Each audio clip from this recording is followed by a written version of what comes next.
Welcome to the congregation of Yahweh. We're here on Yahweh Sabbath day. Greetings to those on the internet. We hope you enjoy the messages that go out. Today's message is going to be entitled The Shepherd and the Sheep. And, there's a lot of people in this room from many different backgrounds. There's different denominations and different fields of study, but we've all come to some similar conclusions. And we've heard the shepherd's voice. And there's a lot of divisions out there in the mainstream, different isms and schisms and differences of opinion that have caused splits in different directions. But the answer to that problem is realizing that there's only one flock. There's only one shepherd. And we've got to hear the shepherd's voice.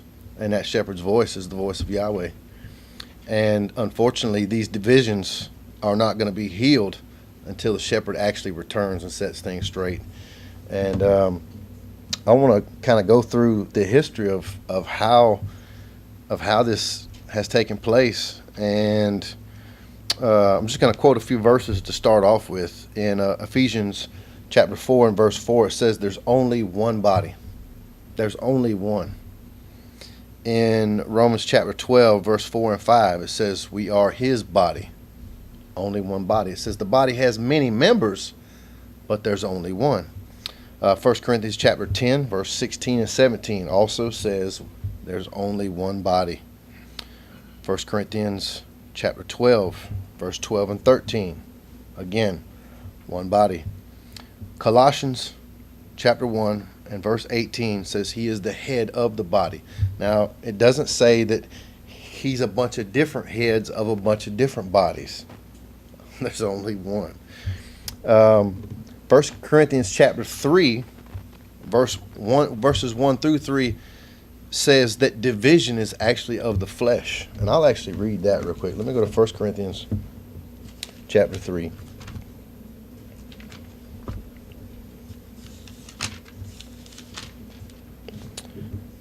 And I'm going to start in verse 1. "And I, brethren, could not speak unto you as unto spiritual, but as unto carnal, even as unto babes in Messiah. I have fed you with milk, and not with meat.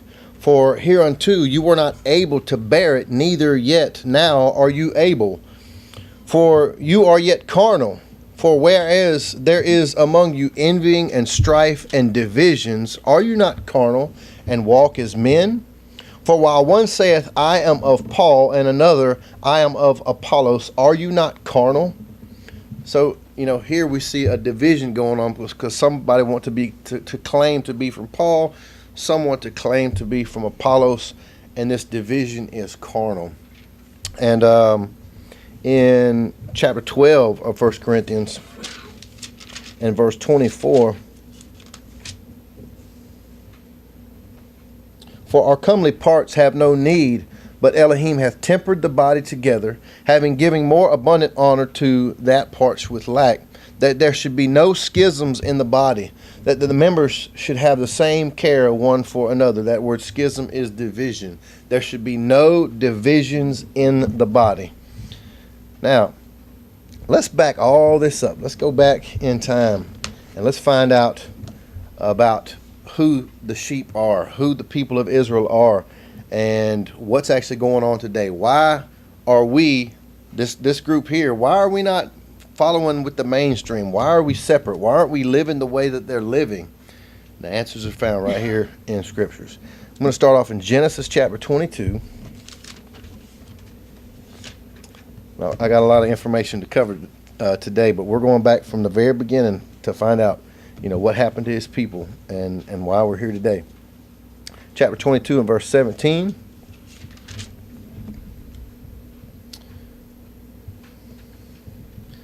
"That in blessing I will bless thee, and in multiplying I will multiply thy seed as the stars of heaven and as the sand which is upon the seashore. And thy seed shall possess the gates of his enemies. And in thy seed shall all the nations of the earth be blessed, because thou hast obeyed my voice." He heard the voice, he obeyed, and because of that, all of the nations would be blessed, and his seed would be multiplied as the stars of heaven and as the sand of the seashore. That's a lot.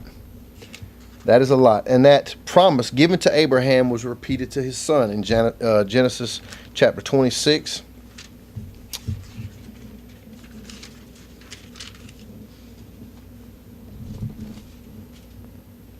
And here, this is Isaac. And in verse 4, he says, "And I will make thy seed to multiply as the stars of heaven, and I will give unto thy seed all these countries, and in thy seed shall all the nations of the earth be blessed, because that Abraham obeyed my voice and kept my charge, my commandments, my statutes, and my laws." This promise is given to you because of Abraham. And by the way, Isaac was the second born. Something to take note of there. This promise was given to the second born. In Genesis chapter 28 and verse 13. "And behold, Yahweh stood above it and said, I am Yahweh Elohim of Abraham thy father, the Elohim of Isaac, the Elohim of Isaac. The land wherein thou liest, to thee will I give it, and to thy seed, and thy seed shall be as the dust of the earth, and thou shalt spread abroad to the west, to the east, to the north, and to the south. And in thee and in thy seed shall all the families of the earth be blessed." So here we see the same promise given to Jacob, and Jacob is also the second born. Let's look at Deuteronomy chapter 4. So just a little history from here. You've got the promise given to Abraham, Isaac, and Jacob. Jacob wrestles with El and becomes Israel. Israel has 4 wives, or 2 wives, two handmaids, and through them you have 12 sons. And from those 12 sons comes the 12 tribes of Israel. Joseph went into Egypt, and while he was in Egypt, he had 2 sons, and his inheritance became Ephraim and Manasseh. So there's actually 13 tribes. And Ephraim and Manasseh came from Joseph. And let me cover one other thing real quick. Yeah, let's go to Genesis 48. I want to show another of how this promise is being fulfilled. In Genesis 48 and verse 17,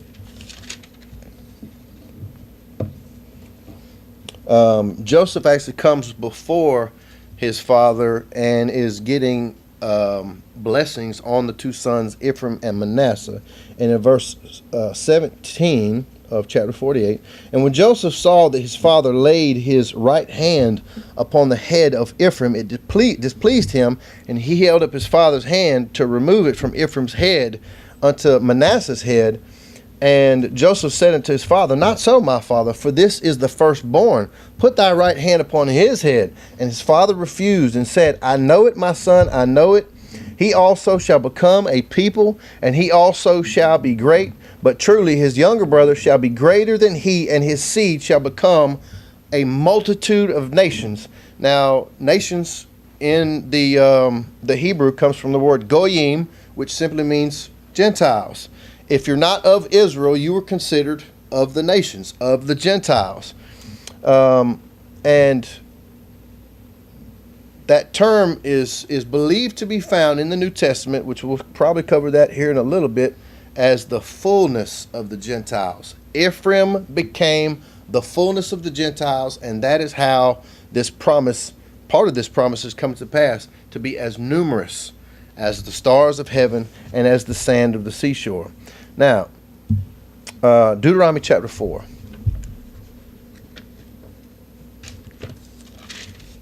And verse 23. Deuteronomy 4 and 23. "Take heed unto yourselves, lest you forget the covenant of Yahweh your Elohim, which he made with you, and make you a graven image, or the likeness of anything which Yahweh your Elohim hath forbidden thee. For Yahweh thy Elohim is a consuming fire, even a jealous El. When thou shalt beget children and children's children, and you shall have remained long in the land, and shall corrupt yourselves, and make a graven image, or the likeness of anything, and shall do evil in the sight of Yahweh your Elohim, to provoke him to anger, I call heaven and earth to witness against you this day, that you shall soon utterly perish from off the land whereunto you go over Jordan to possess it. You shall not prolong your days upon it, but shall utterly be destroyed. And Yahweh shall scatter you amongst the nations, scatter you amongst the Gentiles, and you shall be left few in number amongst the heathen, whither Yahweh shall lead you. And there you shall serve mighty ones, the work of men's hands, wood and stone, which neither see nor hear nor smell nor eat nor smell. But if from thence, where? From amongst the Gentiles. From thence that you shall seek Yahweh your Elohim, you shall find him, if you seek for him with all your heart and with all your soul. When thou art in tribulation, and all these things are come upon thee, even in the latter's day, if thou turn to Yahweh thy Elohim, thou shalt be obedient unto his voice, the voice of the shepherd. Hallelujah. Let's look at Deuteronomy chapter 28 and verse 1.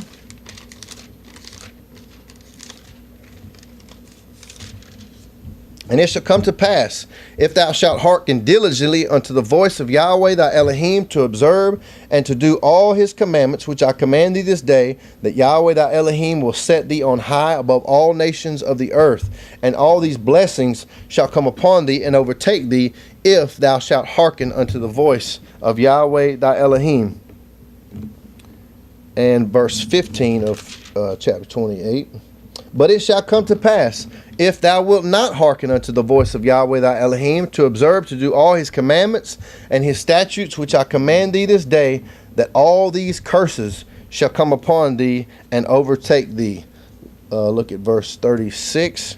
Yahweh shall bring thee and thy king, which thou shalt set over thee, unto a nation which neither thou nor thy fathers have known, and there shalt thou serve other mighty ones, wood and stone, and thou shalt become an astonishment, a proverb, and a byword among all nations, whither Yahweh shall lead thee. He will lead thee into the Gentiles as punishment, and you will be scattered amongst the nations. Chapter 30 and verse 1 of Deuteronomy. And it shall come to pass, when all these things are come upon thee, the blessing and the curse which I have set before thee, and thou shalt carry them to mind amongst all the nations where Yahweh thy Elohim hath driven thee, and shalt return unto Yahweh thy Elohim, and shalt obey his voice, according to all that I command thee this day, thou and thy children, with all thine heart and with all thy soul, then Yahweh thy Elohim will turn thy captivity and have compassion upon thee, and will turn and gather thee from all nations. He will gather you from the nations where you have been scattered. If any of thine be driven out unto the uttermost parts of heaven, from thence will Yahweh thy Elohim gather thee, and from thence will he fetch thee. And Yahweh thy Elohim will bring thee into the land which thy fathers possessed, and thou shalt possess it, and he will do thee good and multiply thee above thy fathers. And Yahweh thy Elohim will circumcise thine heart and the heart of thy seed, to love Yahweh thy Elohim with all thine heart, with all thy soul, and with all that thou mayest live. So let's look at, a lot of people don't know this, but after you understand that Israel and Judah were two totally separate kingdoms, it really starts to clear up some understanding in scriptures. In 1 Kings chapter 11, it shows us where this division took place, and they never again reunited.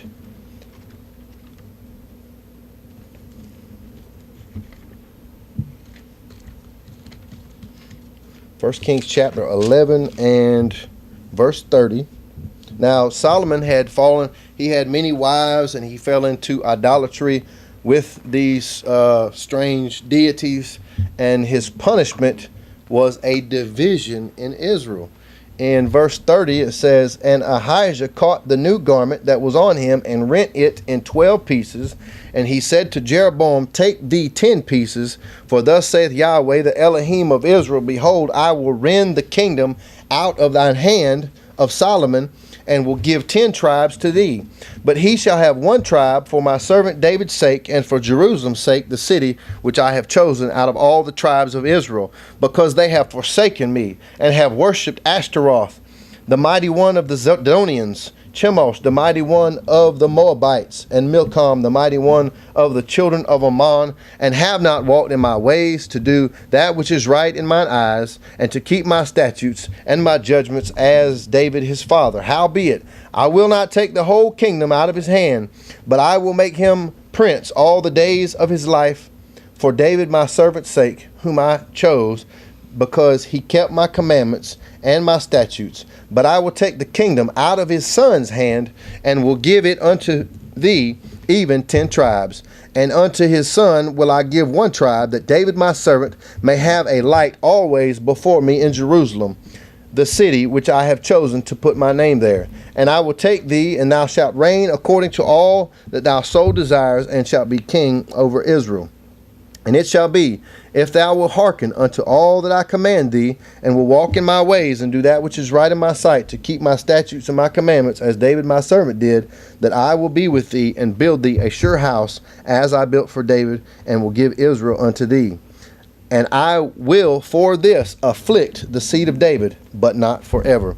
Let's look over here at chapter 12, in verse 21. Here, you can go back and read the previous part of this chapter, but through a series of events, there was a war was about to take place to unify the kingdom. In verse 21, and when Rehoboam was come to Jerusalem, he assembled all the house of Judah with the tribe of Benjamin, 180,000 chosen men, which were warriors, to fight against the house of Israel. So Judah and Benjamin came together and were about to go to war with Israel to unify the kingdom. But the word of Elohim, in verse 12, but the word of Elohim came to Shemaiah, the man of Elohim, saying, Speak to Rehoboam, the son of Solomon, king of Judah, and unto all the house of Judah and Benjamin, and to the remnant of the people, saying, Thus saith Yahweh, you shall not go up, nor fight against your brethren, the children of Israel. Return every man to his house, for this thing is from me. This division is from me. Now, let's find out in the book of Hosea what happened to the northern house of Israel and the southern house of Judah. That's right after the book of Daniel. In Hosea chapter 1, in verse 4, and Yahweh said unto him, Call his name Jezreel, for yet a little while I will avenge the blood of Jezreel upon the house of Jehu, and will cause to cease the kingdom of Israel. Now, Hosea was told to go marry a woman, and through the children, there was kind of a prophetic events of naming the children to pronounce what the future of Israel would be. It's a really strange story. But in verse 4, he says he is going to cause the kingdom of Israel to cease. There will be no more kingdom of Israel. In verse 6, and she conceived again and bare a daughter, and Elohim said unto him, Call her name Lo-Ruhamah, for I will no more have mercy upon the house of Israel, but I will utterly take them away.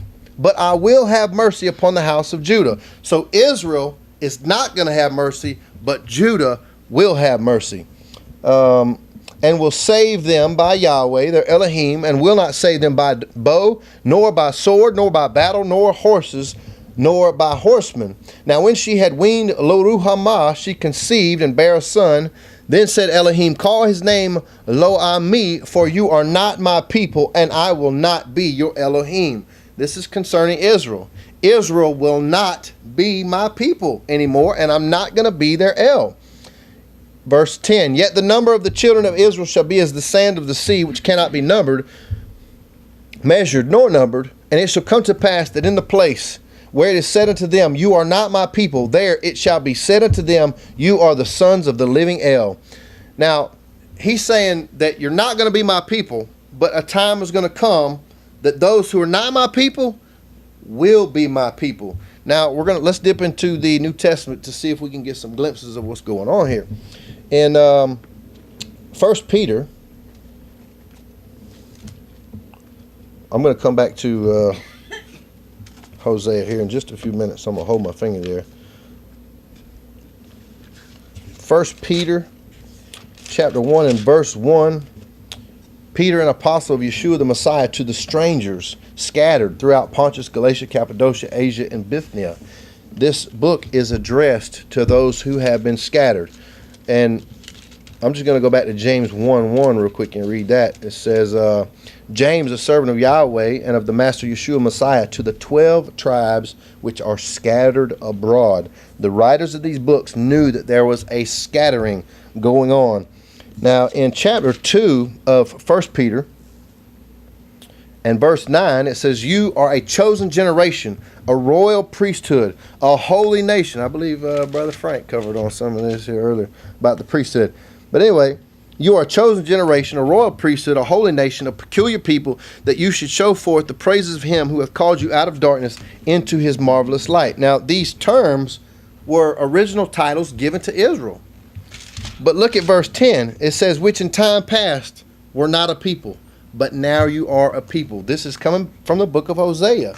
You will be not my people, but you will become my people again. And then it says, which had not obtained mercy, but now obtain mercy. Again, in Hosea, it says, you're not going to get mercy, but Judah will. But, you know, and in chapter 2 of Hosea, let me go back there real quick. Chapter 2 of verse 23, this is concerning Israel. In the beginning of chapter 2 of Hosea, it talks about Israel's unfaithfulness and actually how far she fell away. In chapter 14, it goes in talking about the restoration of Israel and her coming back. And he sums up that chapter in verse 23, and it says, and I will sow her unto me in the earth. I will have mercy upon her that had not obtained mercy. And again, Peter is drawing from this. And I will say unto them which were not my people, you are my people. And they shall say, you are my Elohim. Now, let's look at some prophecies of the division of Israel coming back together and how that's going to take place. Let's go over to Ezekiel and chapter 34. Ezekiel 34, I'm going to look at verse 5. And they were scattered because there is no shepherd, and they became meat to all the beasts of the field when they were scattered. My sheep wandered through all the mountains and upon every high hill. Yea, my flock was scattered upon all the face of the earth, and none did search or seek for. Verse 11. For thus saith my sovereign Yahweh, behold, I, even I, will both search my sheep and seek them out, as a shepherd seeks out his flock in the day that he is among his sheep that are scattered, will I seek out my sheep, and will deliver them out of all places where they have been scattered in the cloudy and dark day. And I will bring them out from amongst the people, and gather them from the countries, and will bring them to their own land, and feed them upon the mountains of Israel, by the rivers, and in all the inhabited places of the country. And I will feed them in good pasture. And upon the high mountains of Israel shall their fold be, and there shall they lie in good fold, and in fat pasture they shall feed upon the mountains of Israel. And in Jeremiah chapter 50 and verse 6,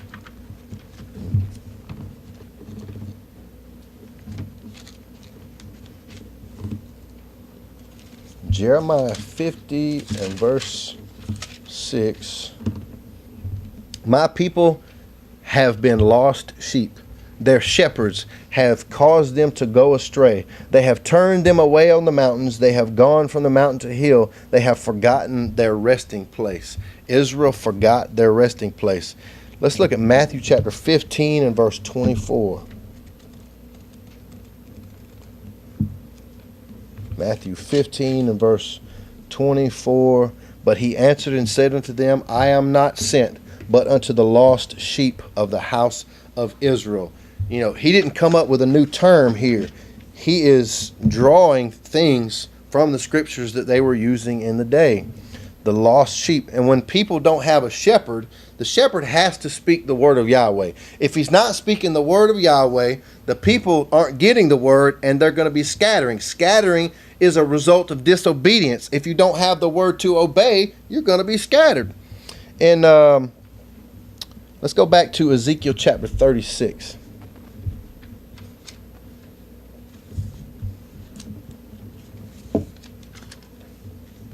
So, and we notice that where he's going to gather. Oh, you know what? I'm sorry. I did miss one. Let's go to John chapter 10 real quick while we're talking about these sheep. John chapter 10.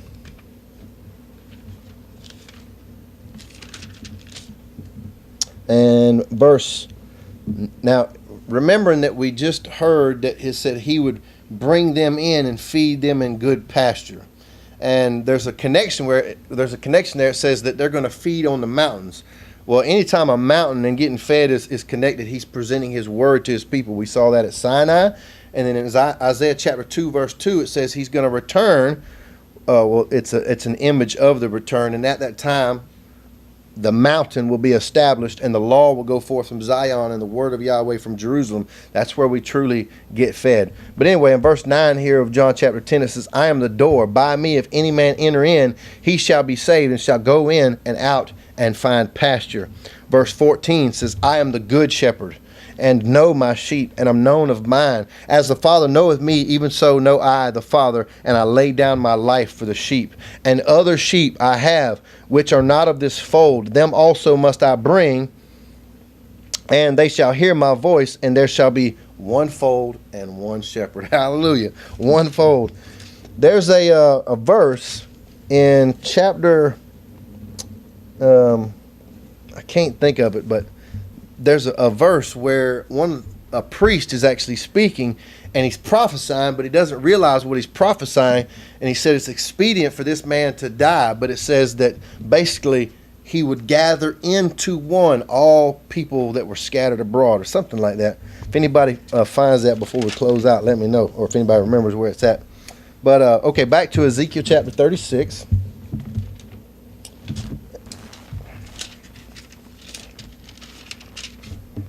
And starting in verse 17.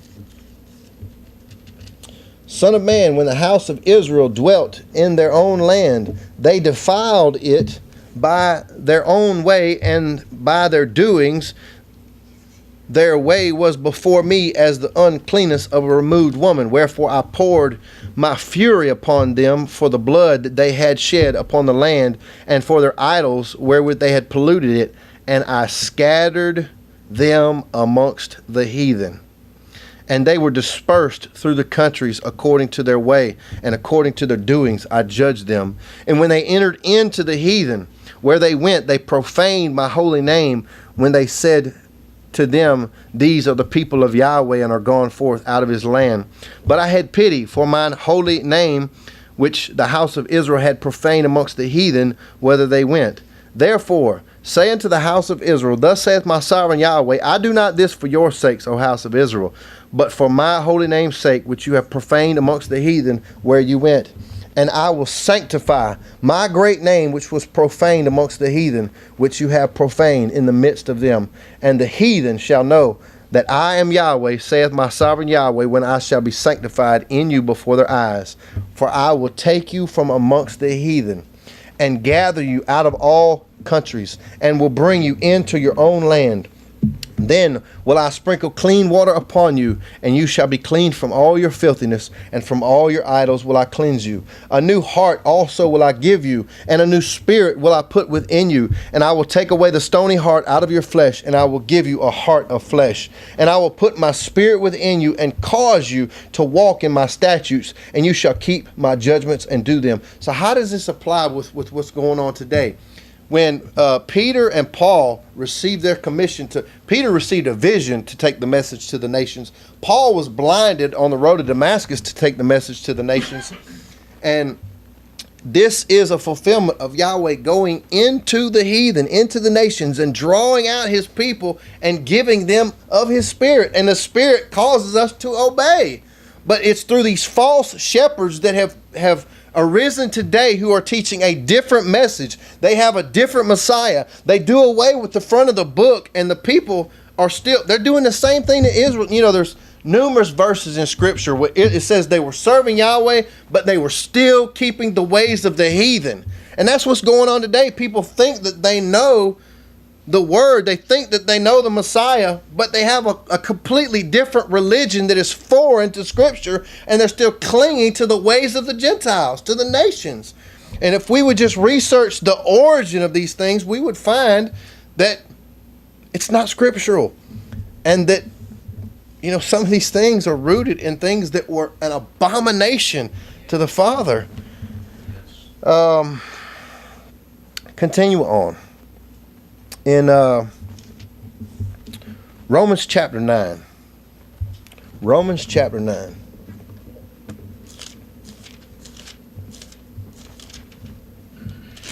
And verse 22.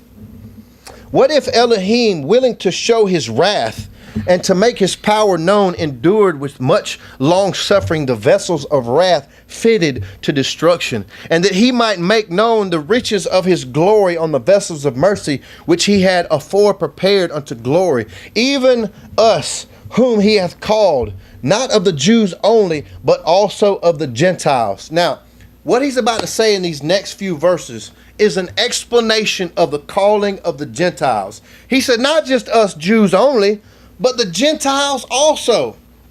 As he also said in Hosea, I will call them my people which were not my people, and her beloved which were not beloved. And it shall come to pass that in the place where it was said unto them, you are not my people. What place is he referring to? The Gentiles. That's the place. That's where Israel was scattered. So Hosea, Paul is telling us here that Hosea, this is the Gentiles coming into the faith, is a fulfillment of Hosea saying, those who are not my people will be my people, and those who are not beloved will be beloved.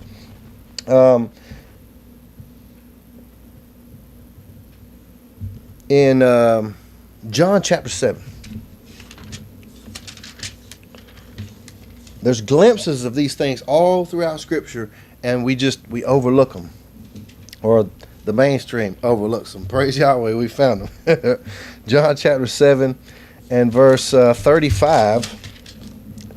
Let me back it up just a little bit for context. He's talking to the Pharisees here. And in verse 33, then said Yeshua unto them, yet a little while am I with you, and then I go unto him that sent me. You shall seek me and shall not find me, and where I am, there you cannot come. Then said the Jews amongst themselves, where will he go that we shall not find him? Will he go unto the dispersed amongst the Gentiles and teach the Gentiles? Now, I didn't really share this part of the history, but the northern house of Israel went into the Assyrian captivity, and they lost their identity as a people. They were dispersed. Now, some have traced the history, and they have found groups of people that kind of popped up and then disappeared again, and they believe that those were the house of Israel that came on the scene as a different group of people. I believe the Scythians and the Parthians maybe, but anyway, there's a guy named Stephen Collins that has actually traced the history of Israel and what happened to them and how they were dispersed. But anyway, the southern house of Judah went into the Babylonian captivity, and they actually came out. Babylon was taken over by the Medo-Persians, and the Medo-Persians were taken over by Greece, and then Greece was taken over by Rome. But in that time, they were allowed to go back to their city, rebuild the temple, and the mass of those people were Judah. That's where we get the term Jews from. So the people that were in the land when the Messiah came was mostly, the majority, the southern house of Judah. So that's where we get the term Jews from. But anyway, these Jews knew that there was a dispersion amongst the Gentiles. That's why they said, is he going to go to the dispersed? Is he going to go to the northern house of Israel that has been scattered amongst the nation, and is he going to teach them? Now, Ephesians chapter 2. I'm going to close out here in just a minute. I know this is a lot of information, but I've tried to consolidate the information just by pulling out the relevant verses. In Ephesians chapter 2, starting in verse 11, it says, wherefore remember that you, being in times past Gentiles. Paul is writing to a group of people saying that you used to be Gentiles. In 1 Corinthians, I'm not going to go there, but 1 Corinthians chapter 12, verse 2 says that you used to be Gentiles. And it says that in verse 11, wherefore remember that you, being in times past Gentiles in the flesh, who are called uncircumcision by that which is called the circumcision in the flesh, made by hands, that at that time you were without the Messiah. When you were a Gentile, you were without the Messiah. There's a lot of people out there that claim to be Gentile Christians. Well, that doesn't really make sense, because when you're a Gentile, you don't have the Messiah. You are aliens from the Commonwealth of Israel. Commonwealth means citizenship. When you're a Gentile, you do not have citizenship with Israel. You are strangers from the covenants of promise. You have no hope, and you are without Elohim in the world. I don't want to be a Gentile. But now, in the Messiah, Yeshua, you who sometimes were far off have been made near by the blood of Messiah. And let's skip down to verse 19. Now, therefore, you are no more strangers and foreigners, but fellow citizens with the saints. You are now a citizen of Israel. That's why Galatians chapter 3, 27 through 29 says, if anyone is in the Messiah, he is the seed of Abraham and heirs according to the promise. Now, in John chapter 8, they said, we be Abraham's seed. He said, if you were Abraham's seed, you would do the works of Abraham. You are of your father, the devil, because his works you do. And what were the works of Abraham? We read that in Genesis chapter 26, verse 4 and verse 5. Abraham obeyed his voice, his commandments, his statutes, and his laws. Long before Sinai existed, Abraham was obeying the commandments and the voice of Yahweh. Now, Romans chapter 11. This is where we're going to close out. Romans chapter 11 gives us an illustration of olive trees. There is an olive tree. Some branches are broken off of their tree because they lacked faith. And then wild olive branches are grafted in among them. Now, in the mainstream, they teach, oh, well, this is Israel, and the wild olive tree, that's non-Israelites. They get to come in and be grafted in. Well, what's interesting is they're both olives. Jeremiah 11, 16 and 17 says that Israel and Judah are the olive tree. Now, the only way he could get Israel, who was wild amongst the nations, to come back was to call everybody. He had to call all nations, every creature. That was the Great Commission. Go out and make disciples of all nations and preach this to every creature, teaching them to what? Obey everything that I have commanded. Now, in Romans chapter 11 and verse 11, I say then, have they stumbled that they should fall? Who's he referring to? Israel that rejected him, that lacked faith, blind Israel. Have they stumbled that they should fall? Certainly not, but rather through their fall salvation is come unto the Gentiles, for to provoke them to jealousy. Now, if the fall of them be the riches of the world, and the diminishing of them, I'm not going to cover all that, but I want to point out something here that he says, this has happened to provoke them to jealousy. The parable of the prodigal son. You got two sons under one father. One son took his inheritance, went off and lived like a Gentile, desiring to eat from the hog's trough. And while he was in that state, he came to himself. That takes my mind back there to Deuteronomy. He says, when you're out there amongst the Gentiles, when you come to yourself, when you search for me with all your heart, mind, and soul, you will find me in that place. And he came back to his father asking to be a servant, and he was treated as royalty. And it made his other brother jealous. Made his other brother jealous. And I believe that the brother that stayed with the father was that one that received mercy.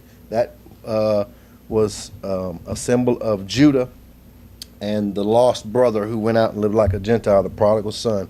But anyway, let me scroll down to, let's look at verse 17.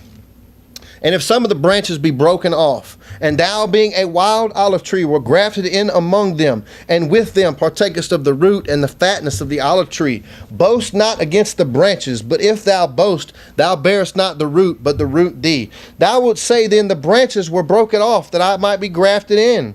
Well, because of unbelief they were broken off, and thou standest by faith. Be not high-minded, but fear. For if Elohim spared not the natural branches, take heed, lest he also spare not thee. Behold, therefore the goodness and severity of Elohim on them which fell, severity, but towards thee goodness, if thou continue in his goodness. Otherwise thou also shalt be cut off. And they also, if they abide not still in unbelief, shall be grafted in, for Elohim is able to graft them in again. For if thou wert cut out of the olive tree, which is wild by nature, and were grafted contrary to nature into the good olive tree, how much more shall these, which be the natural branches, be grafted into their own olive tree? For I would not, brethren, that you should be ignorant of this mystery. This is a great mystery, lest you should be wise in your own conceits, that blindness in part has happened to Israel. Blindness in part has happened to Israel. A portion of them have been blinded. When? Until the fullness of the Gentiles be come in. There's that term. Ephraim, that became the fullness of the nations, who was the mass of the northern house of Israel. When the fullness of those people come in, the blindness will be removed. Why? Because the Messiah is returning. The Messiah is returning, and they are going to receive their Messiah the way they were looking for him the first time. Blindness in part has happened until those people come in. And so all Israel shall be saved. Who? Those that remained on their tree, those that were grafted into the tree, and those whose blindness was removed. Hallelujah.